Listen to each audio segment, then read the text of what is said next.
Bonjour et bienvenue. Alors, on va aborder dans cette vidéo le problème du calage des points topographiques d'un fichier géomètre en 3D. Alors, la grande majorité des fichiers nous sont fournis par les géomètres avec des points qui comportent des attributs en altimétrie, mais qui ne sont pas réellement en 3D. Donc là, je vais vous montrer la méthode pour pouvoir transformer ces points en 3D, les positionner bien en 3 dimensions, en altimétrie Z, et ensuite récupérer ces informations dans Revit pour en faire une topographie 3D. Allez, on y va, c'est parti. Je vous montre comment on procède. Bon, pour l'exemple, là, vous allez voir, j'ai récupéré un fichier géomètre donc ces points-là sont tous positionnés. On se rend compte que là, on a la valeur NGF à 386. On a bien l'attribut qui précise l'altimétrie à 386,98, donc c'est bien une correspondance. Si je prends celui-là, 388,05, j'ai bien l'attribut, mais par contre, dans la géométrie, la position en Z est bien à 0. Donc je reviens sur celui-ci, nous avons bien la position en Z à 0. Donc ceci nous pose un souci quand l'on veut utiliser ces données, ces informations pour Revit, pour générer une surface topographique en 3 dimensions. La première étape, la toute première étape, il vous faut charger un fichier Lisp donc, qui est disponible dans la description. Il vous suffira de cliquer sur le lien pour pouvoir aller sur mon site, pour pouvoir récupérer les informations si vous n'êtes pas sur mon site internet. Donc architecte-paca.com, vous allez pouvoir récupérer les informations. Donc, pour ce faire, il vous faut, une fois que vous êtes dans AutoCAD, vous allez dans l'onglet Gérer, vous allez ensuite sur Charger une application. Il va vous ouvrir ici les informations.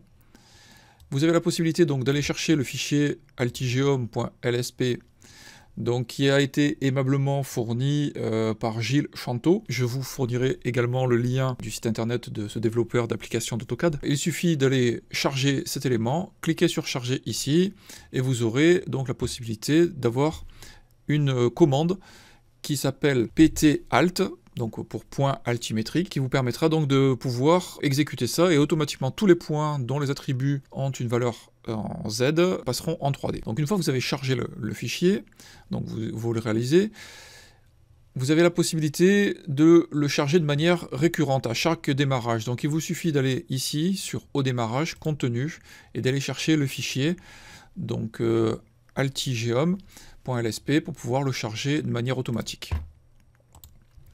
Une fois que c'est chargé, on voit les points ici, donc on est toujours en position Z. Je vais taper la commande pt alt, donc qui se charge automatiquement, et elle s'exécute. On voit qu'il y a une petite modification qui s'est réalisée, c'est-à-dire que le texte s'est décalé. Et maintenant, si je sélectionne ici, je vois que en Z, la valeur est montée.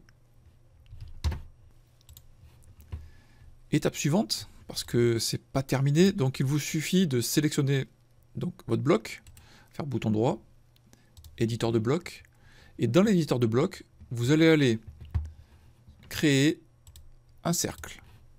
Donc on se rapproche du centre, on fait un cercle qui n'est pas très gros, de manière à ce que ça soit pas énorme non plus. Je valide, je ferme l'éditeur de bloc, il me demande d'enregistrer, j'enregistre le bloc, et maintenant j'ai un petit cercle qui est positionné ici. Ce cercle-là me servira dans Revit à pouvoir le sélectionner plus facilement. Donc je me rends compte que le calque est bien TopoGIS, donc il faudra sélectionner dans Revit le calque TopoGIS dans l'import que j'aurai réalisé.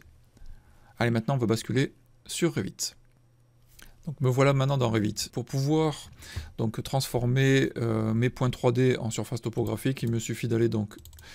Bon, j'ai pris un gabarit architectural de base de Revit. Là, on va sur le plan donc site, sur le plan d'étage site ou plan de masse, suivant le format que vous avez. Attendez que moi, il eût été chargé un gabarit de base américain, donc c'est pour ça que j'ai site. Autrement, c'est plan de masse en français. Ensuite, il vous suffit d'aller dans l'onglet Insérer. Je vais importer le CAO. Je vais chercher mon fichier que j'ai enregistré préalablement. Donc là, je sélectionne, on voit le petit cercle qui apparaît, celui que j'ai fait tout à l'heure. Attention, donc je décoche la vue uniquement. Vous pouvez le mettre aussi vous, si vous voulez qu'il soit visible sur l'ensemble des vues. de manière à pouvoir le sélectionner sur tous les niveaux, votre fichier de géomètre. Vous vérifiez bien que vous êtes bien sur la bonne unité. Ensuite, là, je vais mettre origine à origine, histoire d'avoir le point de départ. Si, dans votre fichier géomètre, vous avez un problème de calage ou une alerte de Revit qui vous dit que vous êtes trop loin, il vous faut donc replacer donc le SCG, le SCU général dans AutoCAD, de manière à l'avoir sur le terrain. Ensuite, une fois que j'ai fait ça, je fais ouvrir. Donc là, il me charge bien mon DWG. Si je veux vérifier, je passe en 3D.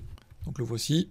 Donc je vérifie, je vois bien qu'il y a des points en 3D, donc ils sont bien positionnés dans l'altimétrie Z. Ensuite, je vais dans l'onglet volume et site, surface topographique, créer une importation, sélectionner l'occurrence importée. Je clique ici, je ne sélectionne rien, sauf ce que j'avais vu tout à l'heure, donc le topogis.